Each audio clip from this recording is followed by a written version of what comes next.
Hi friends, puri எப்படி செய்யலான்னு பார்க்கலாங்களா? என்னடா இவ தெரிஞ்ச டிஷ்ஷுக்கே விளக்கம் கொடுக்குறான்னு பார்க்குறீங்களா? அப்படிலாம் கிடையாதுங்க.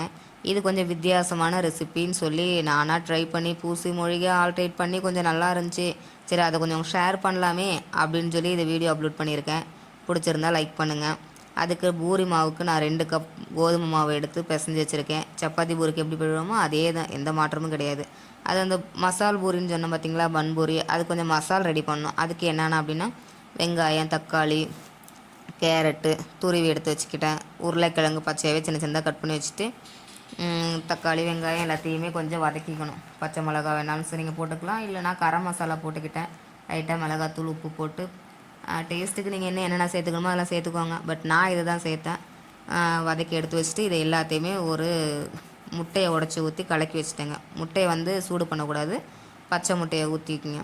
அதில் வதக்கின எல்லாத்தையும் மசாலையும் போட்டு விட்டு, இப்போ வந்து சப்பாத்திக்கு தேய்ப்போம் பார்த்தீங்களா, அந்த மாதிரியே தேய்ச்சிருங்க.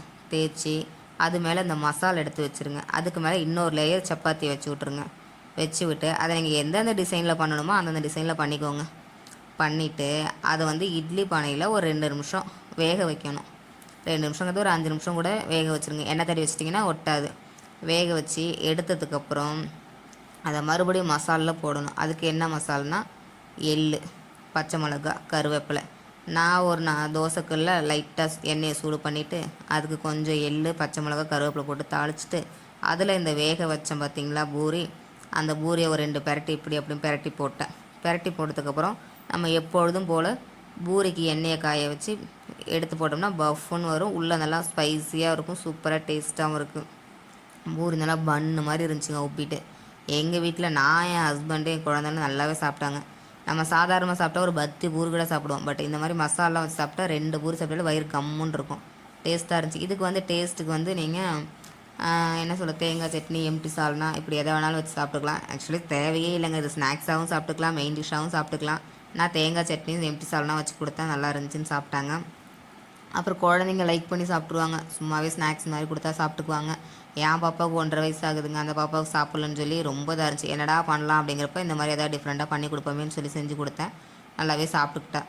அப்படி நம்ம குழந்தை சாப்பிட்ல அப்படின்னா ஜாம் வச்சு ரெடி பண்ணி கொடுத்தீங்கனாலும் சரி, ரோல் பண்ணி கொடுத்துட்டீங்க சப்பாத்தியில் வச்சு, இதை நம்ம சப்பாத்தியாகவும் யூஸ் பண்ணிக்கலாம், பூரியாகவும் யூஸ் பண்ணிக்கலாம். அந்த மாதிரி வச்சு கொடுத்தீங்கன்னாவும் நல்லா சாப்பிட்டுக்குவாங்க. நான் என் பாப்பாவுக்கு சட்னியில் தான் வச்சு கொடுத்தேன். அவங்க நல்லாவே சாப்பிட்டாங்க. அப்போ தான் நமக்கு அப்பாடா நம்ம குழந்தை சாப்பிட்டுச்சு அப்படிங்கிற ஒரு ஆத்ம திருப்தி கிடச்சிச்சு. நம்ம குழந்தைய சாப்பிடுன்னு சொல்லி மல்லு கட்டிக்கிட்டே இருப்போம், டார்ச்சர் பண்ணிட்டே இருப்போம். அப்படிலாம் இல்லாமல் நம்ம அவங்க ஸ்டைலில் இறங்கி போயிட்டு அவங்களுக்கு எதாவது டிஃப்ரெண்ட்டாக செஞ்சு கொடுத்தா, இந்த டேஸ்ட் பிடிக்குமா, அந்த டேஸ்ட் பிடிக்குமா, அப்போ சாப்பிடுவாங்களா அப்படின்ற மாதிரி எதையாவது ஒன்று ட்ரை பண்ணி கொடுப்போமே, அவங்க சாப்பிடுவாங்க அப்படின்றதுனால கொடுத்தேன். நல்லாவே சாப்பிட்டுக்கிட்டேன். அப்போ தான் தோணுச்சு, ஓ அப்போ க்ரியேட்டிவிட்டி அடுத்தடுத்து ஏதாவது ஒன்று அவங்களுக்கு ஃப்ளேவர் பிடிக்கிற மாதிரி கொடுத்தா சாப்பிட்டுக்கிறாங்க. நம்ம டெய்லி நொய்சோறு, பொங்கல், சாம்பார், பருப்பு இப்படியே கொடுத்தா அவங்களுக்கு போர் அடிச்சிருது. அதனால் கொஞ்சம் வித்தியாசமாக இருக்கட்டுமே அப்படின்னு சொல்லி இந்த மாதிரி ட்ரை பண்ணேன். பிடிச்சிருந்துச்சி, நல்லா இருந்துச்சு, சாப்பிட்டாங்க. அப்போ தான் எனக்கு கொஞ்சம் சாட்டிஸ்ஃபேக்ஷனாக இருந்துச்சு. ஸோ அதை தான் நான் நம்ம மக்களுக்கும் ஷேர் பண்ணலாமே அப்படின்னு சொல்லி உங்களுக்கு அப்லோட் பண்ணிவிட்டேன். பிடிச்சிருந்தா லைக் பண்ணுங்கள், ஷேர் பண்ணுங்கள், சப்ஸ்கிரைப் பண்ணுங்கள். உங்கள் வீட்டு குழந்தைங்களுக்கு இந்த மாதிரி அடமெண்ட்டாக பண்ணுறாங்க, என்ன பண்ணலாம் அப்படின்னா கமெண்ட் பண்ணுங்கள். அடுத்தடுத்த ரெசிபியோடு நான் உங்களை சந்திக்கிறேன். முடிஞ்ச அளவுக்கு நான் அடுத்தடுத்து லைவ் போட பார்க்குறேன். பட் நான் இப்போது லைவ் போடுறதுக்குலாம் எங்கள் பாப்பா வீடியோ எடுக்கிறதுக்கே விட மாட்டேங்குது. ரொம்ப கஷ்டப்பட்டு எடுத்துகிட்ருக்கேன். ஸோ அடுத்தடுத்த ரெசிபி முடிஞ்ச அளவுக்கு எனக்கு தெரிஞ்ச நல்ல ரெசிபி, குட் ஹெல்த்தி ரெசிபி அந்த மாதிரி ஏதாவது போகிறதுக்கு ட்ரை பண்ணுறேன். எனக்கு நீங்கள் சப்ஸ்கிரைப் பண்ணிங்கன்னா போதும். உங்கள் சப்போர்ட் இருந்துச்சுன்னா எனக்கு அதுவே பெரிய விஷயம். ஸோ பிடிச்சிருந்தா லைக் பண்ணுங்கள், சப்ஸ்கிரைப் பண்ணுங்கள், ஷேர் பண்ணுங்கள்.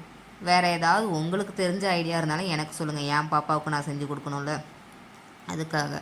அடுத்த வீடியோவில் சந்திக்கலாம். பாய்.